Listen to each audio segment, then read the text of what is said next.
Coucou les amis, bonjour à tous, j'espère que vous allez bien.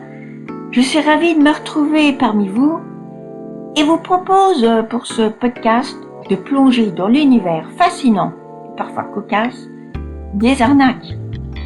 Des histoires surprenantes, des leçons à retenir, des anecdotes qui nous rappellent que personne n'est jamais à l'abri, peu importe les moyens utilisés ou l'époque. Que le mensonge devient un art entre combines improbables et escrocs plein d'imagination, les arnaques peuvent faire sourire quand elles ne nous tombent pas dessus. De nos jours, par le biais de nos appareils connectés sur Internet, nous sommes tous une cible ou une potentielle victime de ces personnages vraiment sans scrupules. Combinent entourloupe, escroquerie et mensonges, traversent les siècles et continuent de nous surprendre à chaque époque. La preuve en est l'histoire cocasse d'une comtesse pas comme les autres. Nous sommes au début de l'année 1784, sous le règne de Louis XVI et de Marie-Antoinette.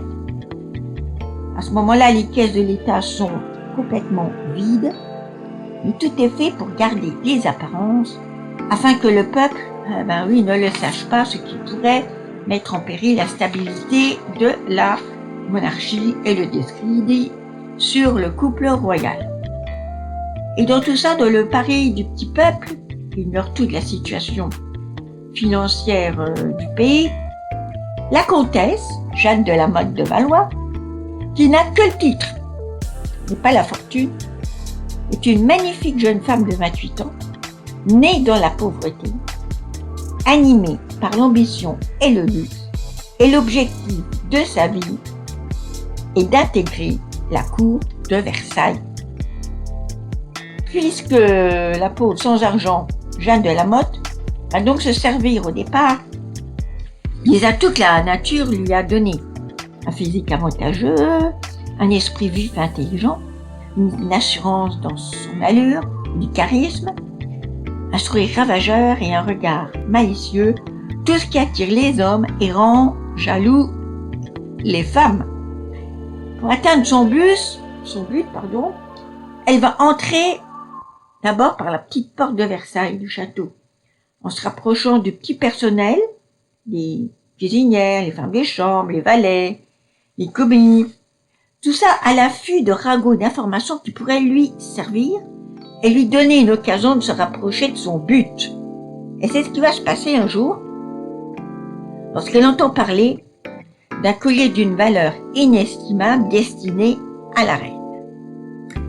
Cette petite comtesse, sans le sou, va monter l'une des plus grandes escroqueries de l'époque, qui va humilier un cardinal, éclabousser la réputation de la reine de France et même ébranler le royaume de France.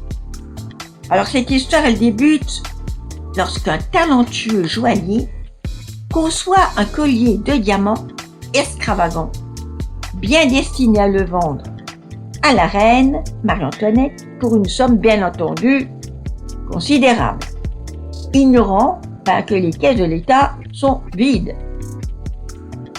Malgré tout, consciente des difficultés financières du royaume, Marie-Antoinette a su garder la tête froide et résister à la tentation d'acquérir cette parure d'une valeur d'1,5 million de livres.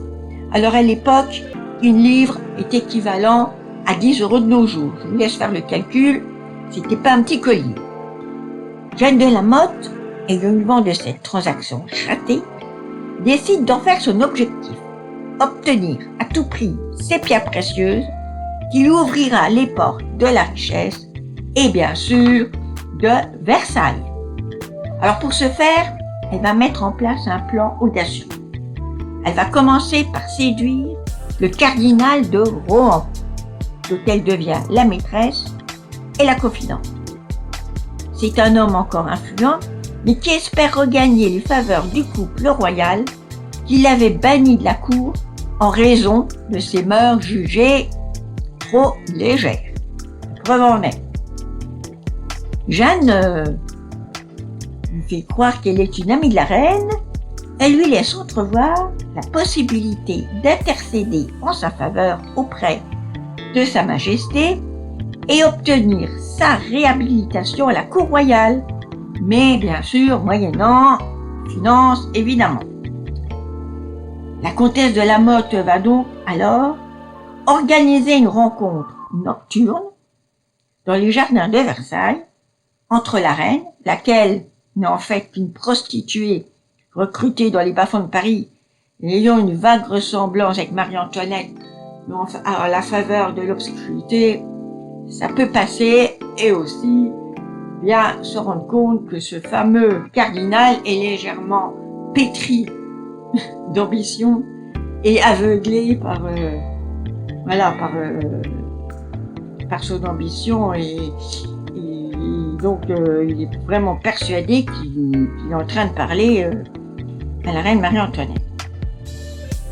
Donc quelques jours après, Jeanne de La Motte arrive à convaincre le cardinal que la souveraine est prête à lui accorder son pardon et qu'elle souhaite secrètement acheter ce fameux collier par son intermédiaire.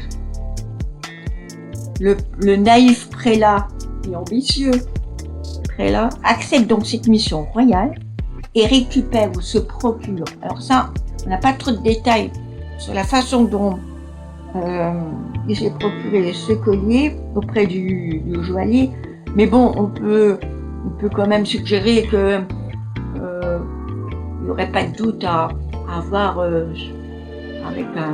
par rapport à un cardinal, on fait confiance aussi quand même, c'est un haut dignitaire religieux, donc voilà, donc le collier il le récupère et le confie à la bande d'escrocs à la solde de Jeanne de La Motte, persuadé que le collier est entre bonnes mains et qu'il ira orner le cou de la reine, comme lui avait promis Jeanne de La Motte. Une fois la parure entre les mains de Jeanne et de sa bande d'escrocs, le collier est démonté et les diamants sont revendus à l'étranger. Mais l'escroquerie, elle va pas durer, elle va pas faire long feu. L'escroquerie va éclater au grand jour quand le joaillier souhaite récupérer son argent, ce qui est normal.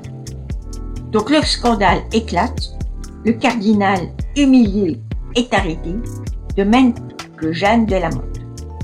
Le couple royal décide de faire un procès public pour laver l'honneur de la reine Marie-Antoinette. La comtesse Jeanne de La Motte est donc embastillée à vie et marquée au fer rouge du grand V de voleuse. Malgré tout, elle s'évadera en 1787 pour finir ses jours à Londres. Jeanne de La Motte aura, sans le vouloir, accéléré la déstabilisation et le discrédit sur la monarchie et sur ses cours de Versailles, même si Marie-Antoinette a pu préserver encore pour un temps sa tête. Voilà les amis, j'espère que cette petite histoire cocasse vous a plu, que ça vous a fait sourire ou interpeller, je ne sais pas. Voilà, donc je vous remercie. Alors oui, de nos jours, effectivement, on est sujet à pas mal d'arnaques par les outils internet sont faciles à manipuler pour les escrocs qui ont un peu de... Voilà, donc soyons attentifs. Et puis, écoutez, merci pour votre écoute, merci de votre soutien, merci d'être là avec moi, de m'écouter, j'espère que ça vous plaira. Prenez bien soin de vous en attendant les prochaines aventures. Et puis, je vous embrasse tous et vous remercie encore de votre présence et de votre soutien. Merci beaucoup les amis, prenez soin de vous.